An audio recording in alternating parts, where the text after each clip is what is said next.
Alhamdulillah, assalamualaikum warahmatullahi wabarakatuh. Kepanggih malih kalih kula Priagung Binakara kang sesirih Raden Dimas Aryasena karya wigati mboten wonten alangan setunggal menapa alias kuwang rujak nggih. Niki sugeng kepanggih malih para sutresna. Kala menika Mbah Guang katur pasugatan dumateng panjenengan menawi sejo wonten ing tataran Blatung kepanggih kalih kula nggih menika bakul rujak niku. Lan sakmenika ingkang kula beta buah-buahan asli saking hortikultura Indonesia, panjenengan mboten asing kalih buah ingkang kawula pasugatan menawi panjenengan kepanggih kalih Priagung nggih. Napa Mbah niki rujakane dinten iki? Nah, nggih wong jenenge vlogger tiap hari niku gaweane nggih atus kula niku nggih vlogger sehari-hari nggih bakul rujak ngeten iki. Nggih rujakane kang kula beteng biasa ngeten iki. Wonten kula niki mboten enten musim napa-napa, anane musim brogalan. Napa lek brogalan iki lho lungka nika lho lemah sing atos do mledak-mledak nika wis. Tandur tinandur niku tansah mboten saged subur. Amargi tenggen kula niku mboten enten irigasi sing banyu gemitik sarwa dipeni saking gunung mboten wonten. Nggih. Hidupan petani tenggen kula niku nggih ditopang dari air udan niku, bener wonten udan ngoten niku nggih. Ya teng niki ben kula niki rujakan kados mekaten niku pun miwa lho niki. Lho ya. Niki enten semangka kuning. Nggih, monggo paring pirsa dumateng panjenengan sing seneng rujakan semangka kuning. Semangka niku asline buah niki mengandung air. Menawi panjenengan pengen ngersake semangka kuning mau abang. Kayak kuning niku mengandung zat niku lho. Napa niku darah kuning napa-napa niku. Merah niku habi, dan iki melon. Melon niku menake alon-alon iki. Melon yang saya bawa hari ini yaitu melon kuning nggih. Melon kuning ada. Ini sebagian besar yang saya bawa itu melon kuning. Oh, monggo. Karakter dari melon kuning ini lewegine ngadu bilah niki. Kula nggih mboten senaja kok. Teng pasar iki mboten senaja ngoten niki. Wong tuku buah teng pasar ngoten niku rek. Nganu kok. Mboten saged dibuka ngono tak buka esuk ya jerone kaya apa ora oleh. Dadine kula niku nggih awur-awuran mawon untuk buah napa nggih niku sing tak gathoke mboten senajan. Wong kula biasane niku rek teng pasar niku nggih budale wisuk ngoten nika. Ketemu wong niku kaya-kaya ora kena acuh diacuh-acuh kok. Pripun lha golek dagangan. Lho, niki kula dina niki kok nemoni melon kuning. Melon kuning niku karakter legi. Kayak tuwek, nang niki tuwek asli kok. Monggo melon menake alon-alon aja buru-buru lek mangan pengen nyokoti lat. Niki wonten nanas lho. Nanas iki kangge Portugis sing atine nembe panas nggih. Panjenengan niku atine nembe panas amargi ngrasake urip ana ing alam bebrayan niku tansah gawe sulistiyaning penggalih sarwa mboten kepenak ing rasa niku monggo ngersake nanas. Nanas niku kangge jampi menawi panjenengan gadah napa ya? Niku gadah ingkang namine penyakit. Penyakit apa, Mbah? Penyakit amandel niku wis saged ta. Musun tiga nganu niki nanas. Penyakit zaman sakniku sing jenenge penyakit napa niku lah. Asam diurat-urat niku lho. Lah niku mangan nanas niku enten sudane turene wong kula niku nggih mboten gadah penyakit diurat-urat niku mboten gadah. Kok ibat meneh lek umure tuwek kok ranti pegelino mboten gadah kula pegelino lek ranti dhuwit. Wong tiyang niku saking anu pola hidup. Seorang laki-laki terutama itu baik perempuan itu pola hidup mereka cara makan ya. Kayak makan tak manut Kanjeng Nabi niku nggih sehat. Mangan niku nggih weteng niku rek menurut Kanjeng Nabi dibagi telu. Sepertelu kanggo mangan, sepertelu kanggo niku nasi panganan ya sing sepertelu kanggo angin, sepertelu kanggo niku banyu. Lah sampean mboten kok badok niku tak urung ususe muncu ngoten ya urung lega atine dadi penyakit niku.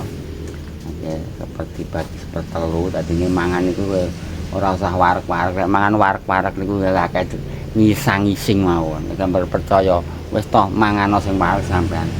Ngisang-ngising iki. Sepertelu kanggo angin, sepertelu banyu, sepertelu kanggo panganan, dibagi telu kan sehat. Nih, ora sak ngerokok lah. Nah, ngerokok niku ketok yo walah kopedhet ngono iya lek umur niku sik las-lasan loko puluhan niku sik 30 mengisor niku sik penak ya dadu nang to ninjak 50 swidak niku lho lek gak tekenan niku aja takok gawang rusak malah do stroke piring lara stroke piring amargi kula teng omah niku ya buka refleksi saraf nggih saged kula ndandani saraf-saraf sing tersumbat akibat penumpukan racun racun makanan yang menumpuk di pembuluh darah niku balik kula. Ya kula niki wis terapi piring. Jadi dari saraf segala macam yang terdapat di tubuh manusia terletak itu di telapak kaki dan samping-sampingnya itu balik kula riyen nggih tau diwarai kalih kekanca sing terjun ing bidang pijet refleksi saraf iki. Mboten omong kosong kula niku. Jadi mau pijet-pijet ngono wis mung pakare tukang pijet. Oh niki enten bengkoang nggih. Lho. Bengkoang sakniki niku regane nggih murah timbang timun krai niku murah bengkoang. Bengkoang niku sekilo namung pinten 7.000 lho. Murah to. Ya rai timun iki lho timun sekilo ndang 20.000 berarti pangan sing niku lho petanine dhewe. Ning pasar nggih kathah timun nang ora payu. Ning pasar niku sing laris malah krai, nek krai niku malah laris. Timun yo enten kathah nang ora payu do garing. Kabeh niku rek dodolan ora umume wong dodol niku ora payu. Yen lho niki bengkoang kula niku apik-apik niki lho. Niki bengkoang niku nggih sampean rek gadah niki pun kula maringi napa niku? Maringi kawruh dumateng panjenengan ingkang sami wonten griya niku layah-layah niku kula paring kawruh nggih. Panjenengan niku rek perkara masalah penyakit iku manusa mesti gadah pikantuk penyakit.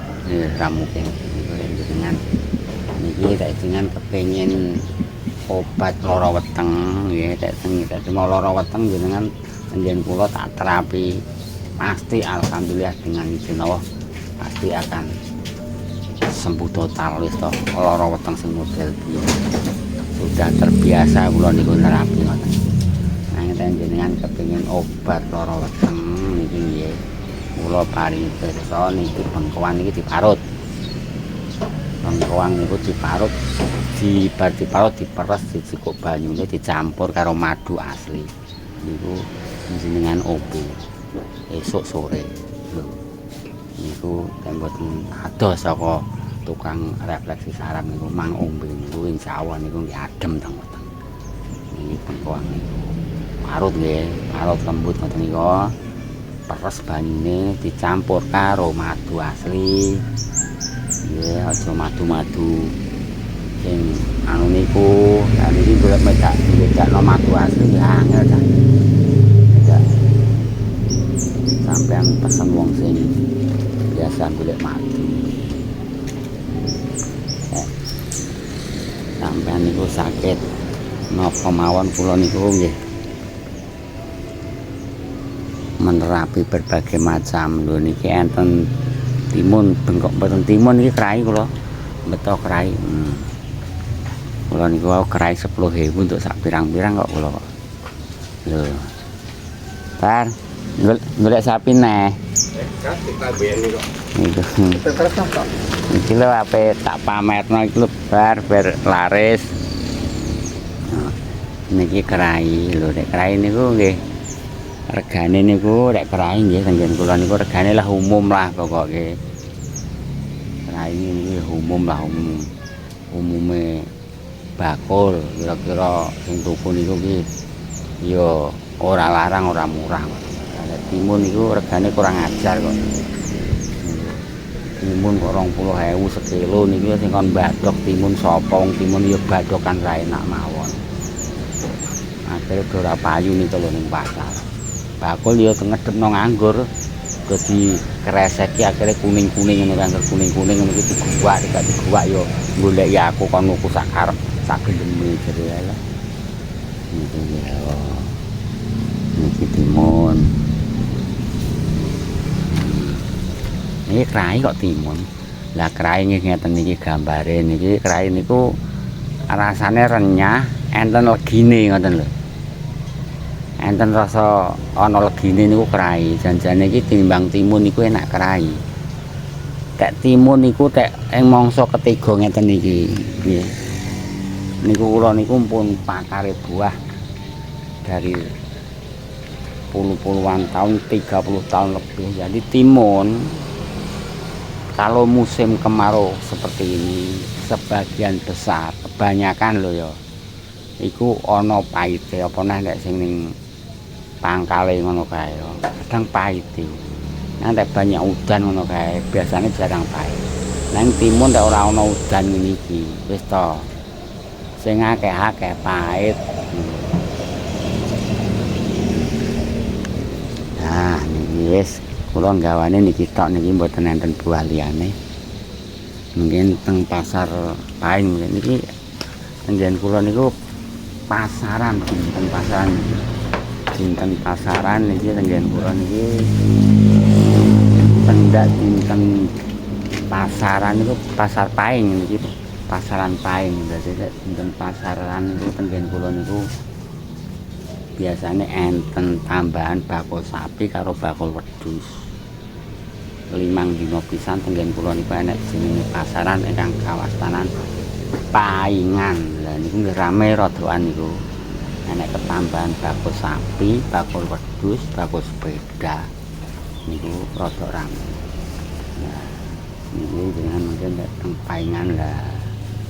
Niku monggo Mbah Goang ing Paingan mampir kalih kula niku.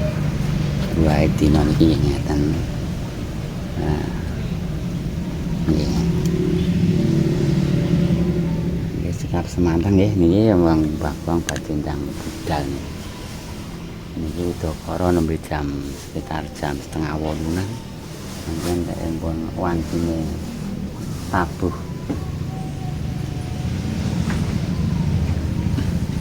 Kudu segurane tabuh wonten ing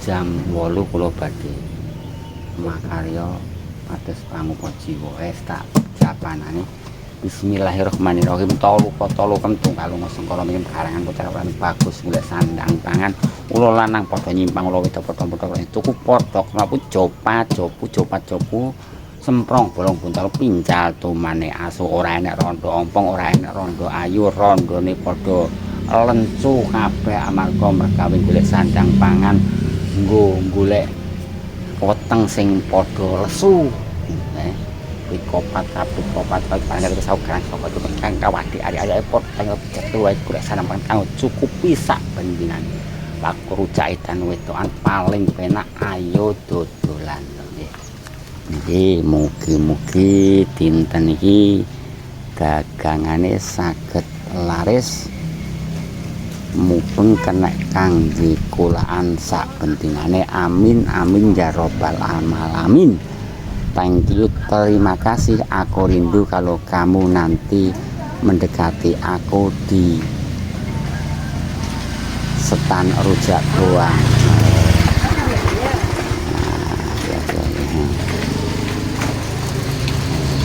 Ini golek sandang pangan kabeh niki nggih. Nggih pados pangojo tenggen kula nggih ngaten iki. Nah niki enek peleme nggih niki wonten peleme niki lho niki peleme nggih enten. Nggih enten peleme setunggal kula paringi pelem niku. Ya pelem apa niku. Wes sekian dulu, terima kasih, muga-muga laris daganganku dina iki.